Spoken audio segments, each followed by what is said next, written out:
Karoline Leavitt had always prided herself on her quick wit and sharp debating skills.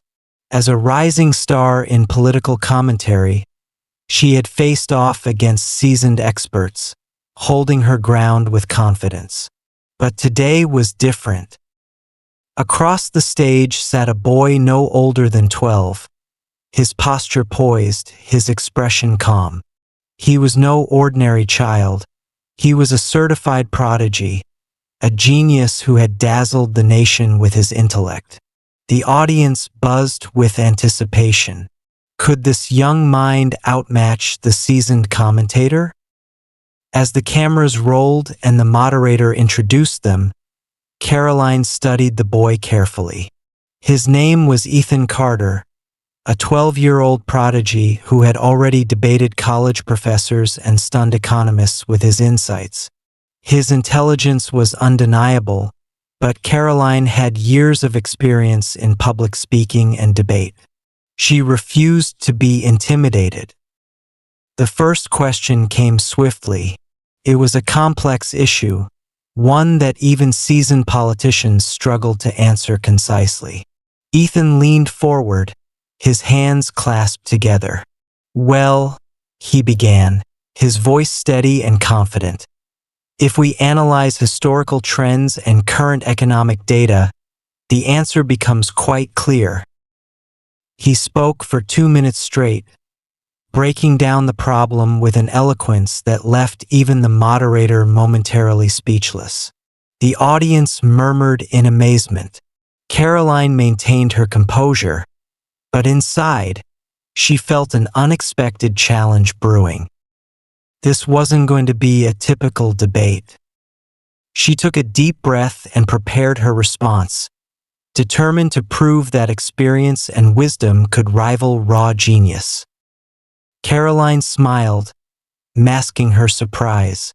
She had expected Ethan to be intelligent, but his ability to structure arguments with such clarity was remarkable. Still, she wasn't about to back down. "That was an impressive breakdown," she said smoothly, her voice carrying the confidence of a seasoned debater. "But let's consider another perspective." She countered his argument with a well-reasoned response, drawing on historical precedents and practical implications. Her delivery was crisp, her points structured. She had faced tough opponents before, and this was just another challenge.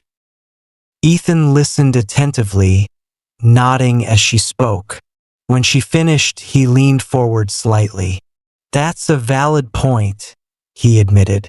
"But here's where I disagree." Without hesitation, he picked apart a small flaw in her reasoning, something so subtle that even the experts in the audience hadn't noticed. A few gasps rippled through the crowd. Karoline felt a flicker of admiration. This wasn't just a talented child. This was a mind capable of dissecting arguments with surgical precision. The debate continued, each exchange growing sharper, more intense. Karoline found herself adjusting her strategy, shifting from a conventional debate approach to a more nuanced discussion. Ethan, in turn, adapted just as quickly, proving that his intelligence wasn't just about knowledge, it was about agility. As the discussion deepened, something unexpected happened. Rather than becoming adversaries locked in combat, they found themselves engaged in a conversation that felt less like a debate and more like an exploration of ideas. And that was when the true astonishment set in. As the debate continued, the atmosphere in the room shifted. What had begun as a contest of intellect was turning into something else, something rare. There was no arrogance in Ethan's arguments, no condescension in Karoline's counterpoints. It was a meeting of minds, two intellects from vastly different generations finding common ground through the clash of ideas. The audience, initially expecting a dramatic showdown, now watched in fascination. Some leaned forward in their seats, hanging on every word. Others exchanged glances, realizing they weren't just witnessing a debate. They were watching something transformative unfold. Then came a question from the moderator, one that neither of them had expected. If intelligence alone isn't enough to solve society's biggest challenges, what else is needed? A silence fell over the room. Karoline and Ethan turned slightly toward each other, both aware that this question wasn't about who could outmaneuver the other. It was about something deeper. Ethan was the first to speak. His voice was softer now, more reflective. "Knowledge is important," he said, "but without wisdom it can be dangerous. And wisdom isn't just about intelligence. It's about experience, empathy, and understanding how people really live." Karoline studied him for a moment, then nodded. "That's true," she admitted. "And experience alone isn't enough either. If we rely too much on the past, we risk missing what the future needs." For the first time in the debate, neither of them was trying to win. They were building on each other's thoughts, reaching for something greater than just proving a point. The moderator, sensing the moment's significance, leaned forward. "So," he asked, "if both of you were given the power to change one thing about the world today, what would it be?" Another silence.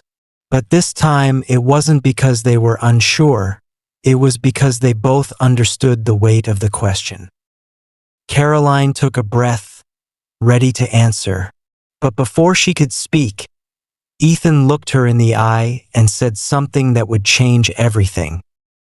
Ethan's gaze never wavered from Karoline as he spoke, his voice quieter but no less firm. "If I had the power to change one thing," he said slowly, "I would make empathy a mandatory part of education, not just for kids, but for everyone. We need to teach people how to truly listen, to understand what others are going through, not just with their minds, but with their hearts." Karoline blinked, taken aback by the depth of his answer. It wasn't what she had expected from a child prodigy, an answer that pointed not to logic, but to something profoundly human. She could feel the weight of his words, a challenge to her own understanding of what truly mattered. She had spent years in the political arena, fighting for change with facts and data, but she had rarely considered how much emotional intelligence played into the decisions that shaped the world. She took a deep breath, the answer stirring something within her. "Empathy," she echoed softly. "I've spent so much time focusing on policy, on the numbers, that I've forgotten sometimes. It's the human stories that truly drive change." Ethan nodded, a small, knowing smile forming on his lips. He had always believed that intelligence and logic were important, but without empathy, they meant little. He was young, yes, but there was an old soul behind his eyes, a wisdom that seemed beyond his years. The moderator, sensing the shift in the conversation, looked between the two of them. "It seems we've reached something of a turning point here. Karoline, do you agree with Ethan's assessment?" Karoline took a moment before responding. This wasn't just about winning a debate anymore. This was about something much bigger. "I do," she said, her voice steady but filled with a new understanding. "We need to lead with both our minds and our hearts." The audience sat in stunned silence. It wasn't just the usual back and forth they had come to expect from such events. This felt different, more real, more raw. And just as Karoline was about to offer her own idea for what change she would make, the room suddenly fell into darkness. The sudden darkness was disorienting. For a moment, no one moved, the quiet stretching out in thick, oppressive silence.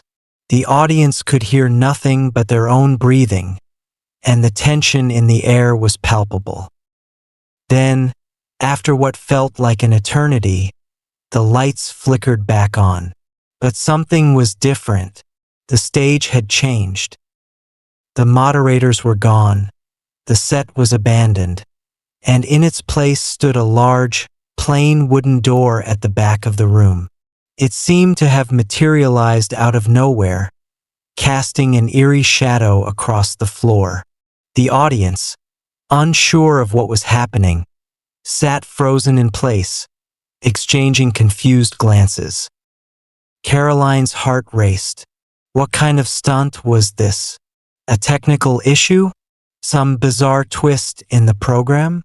But as she looked over at Ethan, she saw that his expression had shifted from confusion to quiet curiosity. Without a word, he stood up and walked toward the door. His footsteps echoed in the empty room. Karoline hesitated for a moment, but something about his certainty drew her in. She followed him, her instinct telling her that this was more than just a glitch. It was a sign, a challenge. Ethan reached the door first and turned back to Karoline. "Do you think this is real?" he asked, his voice calm, as if he had expected something like this all along. Karoline studied him, sensing there was something he knew that she didn't. "I'm not sure," she admitted, stepping closer, "but I'm willing to find out." Together, they reached for the door handle. As their fingers touched the cold metal, a strange energy pulsed through the air, making the hairs on Karoline's arms stand on end. The door swung open with a creak, revealing a long, dimly lit hallway that seemed to stretch endlessly into the distance. Without thinking, they both stepped through. The door slammed shut behind them. As the door slammed shut behind them, Karoline and Ethan found themselves in the eerie hallway. The faint light from above cast long, distorted shadows on the walls. The air felt thick, as if time itself had slowed, stretching each second into something heavy and unknown. They moved forward cautiously, their footsteps echoing in the silence. The hallway seemed to go on forever, but no matter how far they walked, the end remained elusive. At some point, Karoline realized they weren't just walking through space, they were moving through something else entirely. "This doesn't feel real," she murmured, her voice barely above a whisper. Ethan didn't answer immediately. He had been strangely calm since the door had appeared, as if he had known this moment was coming. Finally, he spoke. "It's real in the sense that it's happening," he said. "But sometimes reality isn't what we think it is. Maybe this is part of the test." Karoline looked at him, puzzled. "A test? To see if we understand what really matters," he said quietly. "Not just facts, not just logic, but the connections we make, how we treat each other, how we choose to see the world." A chill ran down Karoline's spine. She had spent so many years focused on the external world, on policies, on debates, on strategies. But in this moment, as she stood beside this brilliant young mind, she realized that perhaps she had missed something fundamental. As they walked, the hallway began to shift. The walls faded, replaced by images, visions of moments from both their lives. Karoline saw herself as a young woman, idealistic and full of hope.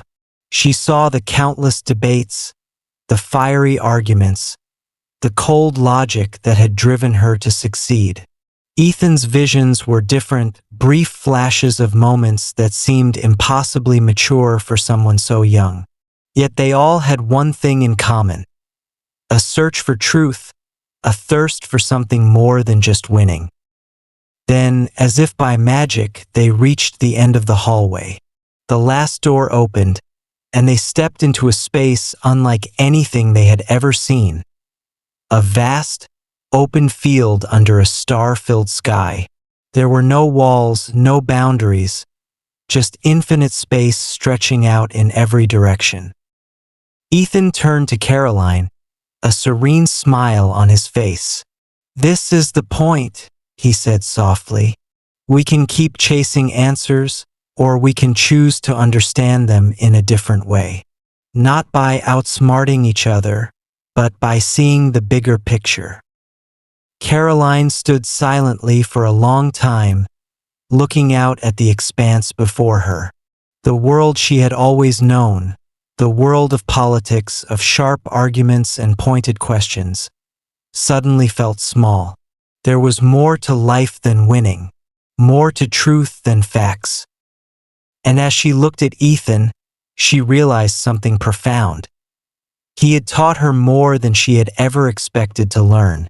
The most astonishing thing was not his brilliance, but his ability to remind her of what truly mattered. Together, they stood in the quiet of the field, the stars above them a reminder that sometimes the greatest answers come not from the mind, but from the heart. And for the first time in a long time, Karoline felt at peace.